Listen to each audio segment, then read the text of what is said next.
যে তিনি কতটা ন্যায়নিষ্ঠ কর্তব্যপরায়ণ শাসক ছিলেন। আপনাদেরকে একটু চাঁদনি চক মসজিদটা দেখায়। স্থানীয় লোকেদের মত অনুযায়ী ওনারা দাবি করছেন যে এইটা নাকি মুর্শিদ কুলি খাঁর ছেলের কব্বর। এরকম কত মুকুল এসছে আমের গাছগুলোতে।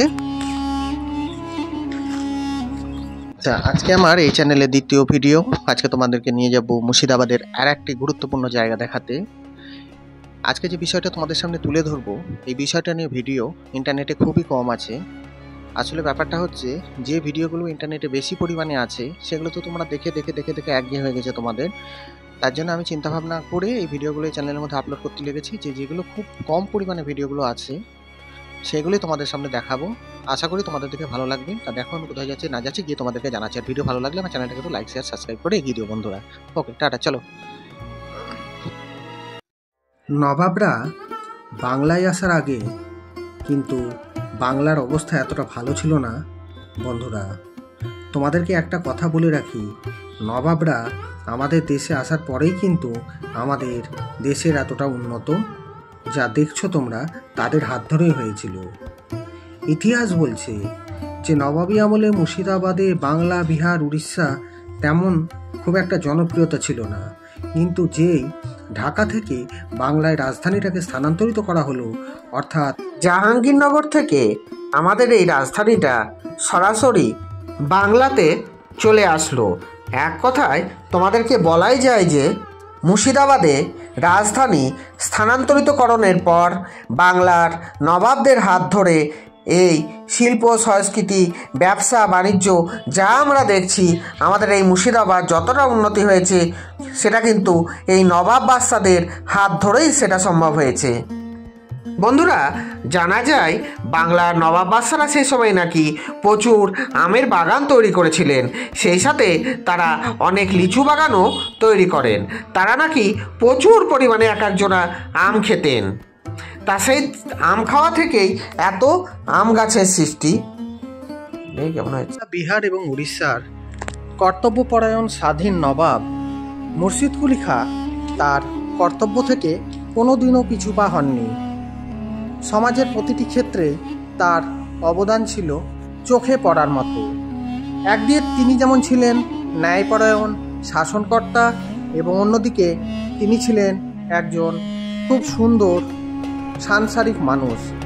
আচ্ছা, আজকে আমি মুর্শিদ কুলি খাঁ সম্পর্কে কিছু বলার আগে তিনি যে কতটা কর্তব্যপরায়ণ এবং ন্যায়নিষ্ঠ শাসক ছিলেন তার একটা উদাহরণ তোমাদেরকে দিতে আমি আজকে লালবাগে চলে এসেছি।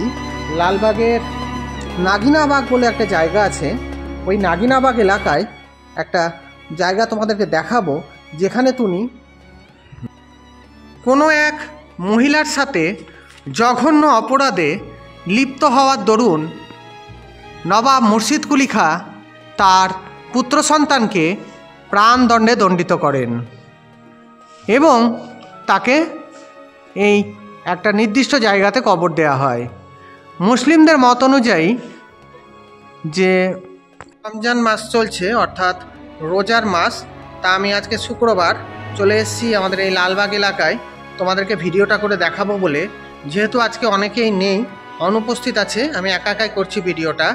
তা মুসলিমদের যে গমন শরিয়াতি মত আছে, অর্থাৎ মুসলিমরা যে নিজেকে পর্দার আড়ালের মধ্যে রাখে এবং পরপুরুষের যে সংসর্গ এড়িয়ে তারা চলে, হ্যাঁ, তারা শরীরের কোনো অংশই আর কি দেখায় না বাইরের লোকদেরকে, এটা তাদের নিয়ম নীতি। এই নিয়ম নীতির বিরুদ্ধে গিয়েই, অর্থাৎ এই যে বললাম পর্দা প্রথা, এই পর্দা প্রথাটার বাইরে গিয়ে মুর্শিদ কুলি খাঁর একমাত্র পুত্র একটা জঘন্য অপরাধ, মহিলাজনিত অপরাধ করে ফেলেছিলেন।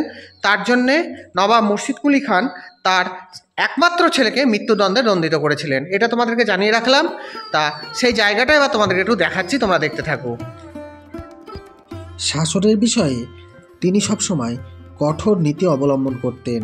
তার কর্মচারী নাজির আহমেদ এবং রেজা খান রাজস্ব আদায়ের ব্যাপারে জমিদারগণের ওপর ভীষণ অত্যাচার করতেন। মহারাজ নন্দকুমারের পিতা পদ্মনাভ মুর্শিদকুলি খাঁর একজন আমিন ছিলেন। মহারাজের পূর্বপুরুষেরা জাতিতে রাঢ়ী শ্রেণীর ক্ষত্রিয় ব্রাহ্মণ ছিলেন এবং তারা মুর্শিদাবাদ জেলার জঙ্গিপুর এলাকায় জরুল নামক একটা গ্রামে বসবাস করতেন। বন্ধুরা, আপনারা দেখছেন আমি জায়গাটা ঘুরে ঘুরে আপনাদেরকে দেখাতে থাকছি।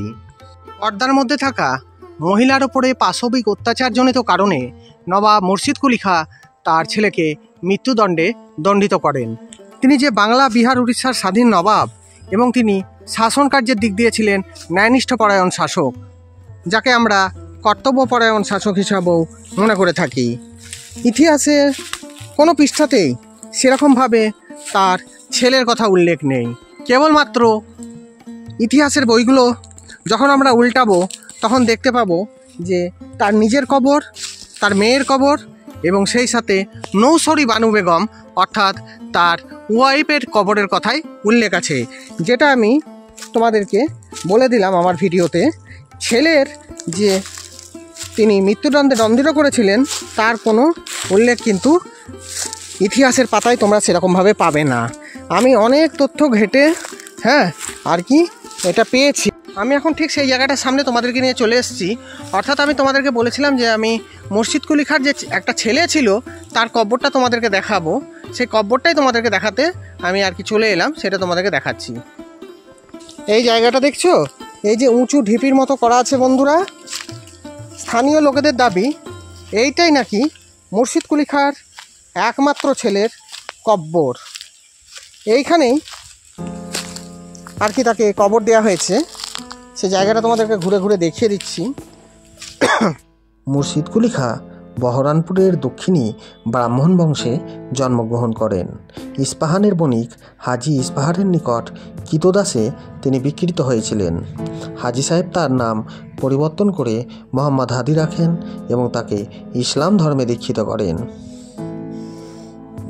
এখন যে মসজিদটি আপনারা দেখছেন সেটি চকবাজারের পশ্চিম দিকে অবস্থিত চক মসজিদ অর্থাৎ চাঁদনী চক মসজিদ। মির্জাফরের স্ত্রী মণি বেগম বিনাকার ওয়াজেদ আলীর নামে এই মসজিদটি নির্মাণ করেছেন। ওখানে ওয়াজিদ আলীর সমাধি আছে। পূর্বে এখানে মুর্শিদকুলি খাঁ দরবার গৃহ চেহেন সেতুর প্রাসাদ অবস্থিত ছিল। 1767 খ্রিস্টাব্দে মির্জাফর এই মসজিদ নির্মাণ করেন।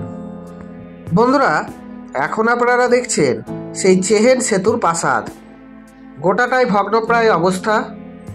নবাবরা প্রথমে আমাদের ভারতবর্ষে অর্থাৎ বাংলায় এসে এখানেই বসবাস করতেন। ঠিক কেল্লা নিজামতের মধ্যে অবস্থান করছি। এখন আপনাদেরকে দেখালাম চাঁদনী চক মসজিদ, যেটা মুন্নি বেগমের দ্বারা নির্মিত আর কি তিপুলিয়া গেটের ঠিক সামনেই অবস্থিত। সুজা খান বাংলা, বিহার, উড়িষ্যার নবাব হওয়ার পরে এই তিপুলিয়া গেট নির্মাণ করেন। দেখো বন্ধুরা, আমি তোমাদেরকে একবার কাছ থেকে এই গেটটা দেখাচ্ছি। পরপর 3টি গেট এখানে অবস্থান করছে। এখানে নবাবরা নবাবখানা করতো, নাচ গান ইত্যাদি অনুষ্ঠান হতো। তল দিয়ে যেত হাতি। এর প্রায় ভগ্নপ্রায় দশা চলে এসছে। আমি একবার কাছ থেকে তোমাদেরকে তার জন্য দেখাচ্ছি। তিপুলিয়া গেটের ঠিক সামনাসামনি দেখো বন্ধুরা, একটা নেতাজি সুভাষচন্দ্রের স্ট্যাচু আমরা দেখতে পাচ্ছি। এখানে 23শে জানুয়ারিতে খুব বড় সড়ো করে একটা অনুষ্ঠান হয়। এবার এখানকার আম বাগান আর লিচু বাগানগুলোকে তোমাদেরকে একটু দেখাচ্ছি। দেখো কত সুন্দর সুন্দর আমের মুকুল এসছে। তোমরা তো জানোই আমাদের এখানকার আম খুবই বিখ্যাত, অর্থাৎ মুর্শিদাবাদের যে আম এটা নাম আছে। আম বাগানটা তোমাদের একটু ঘুরে ঘুরে দেখাচ্ছি, সেই সঙ্গে যে লিচু গাছগুলো পাবো ওইগুলোও দেখাবো। তাছাড়া অন্যান্য অনেক গাছ আছে বাগানের ভেতরে। দেখো কত সুন্দর পরিবেশ। আপনারা সামনে যে গাছটা দেখতে পাচ্ছেন এটা একটা বড় 12 মাসি কাঁঠালের গাছ। তার পাশ দিয়ে অসংখ্য আমের গাছ আছে এবং সেই সাথে আছে প্রচুর লিচু গাছ। এখন তো আম গাছগুলোতে বন্ধুরা ঝাঁকিয়ে মুকুল এসছে প্রত্যেকটা আম গাছে। বৃষ্টি যদি না হয় তাহলে আশা করা যায় এবার আমের ফলন ভালোই হবে। আপনারা দেখেন কত ছোট ছোট সব আমের গাছগুলো এবং চারিদিকে প্রচুর মুকুলে ভর্তি। এখন তো আর কিছুদিনের মধ্যেই আমের সিজন চলে আসবে। এই দেখুন মুকুলগুলো একবার দেখেন বন্ধুরা, দেখেছেন কত মুকুল। এখন যদি বৃষ্টি হয় না তাহলে আবার মুকুলের ক্ষতি হয়ে যাবে বন্ধুরা, তাহলে আম ভালো হবে না। এখন বৃষ্টি না হয় তাই ভালো। এর আগে মাঝে একবার বৃষ্টি হয়েছিল, তখন অনেক ক্ষতিও হয়েছিল। দেখো কত আম গাছ।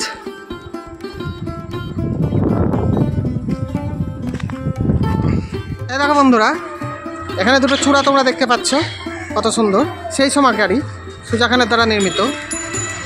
আজকে আমি চলে এসেছিলাম যে আমাদের এই মুর্শিদাবাদ জেলায় এমন কিছু জায়গা এবং এমন কিছু ঘটনা যা তোমরা আগে কখনো দেখোনি বা শোনোনি, সেই ঘটনা এবং জায়গাগুলোকে খুব সুন্দরভাবে তোমাদের সামনে এই ভিডিওতে আমি তুলে ধরলাম।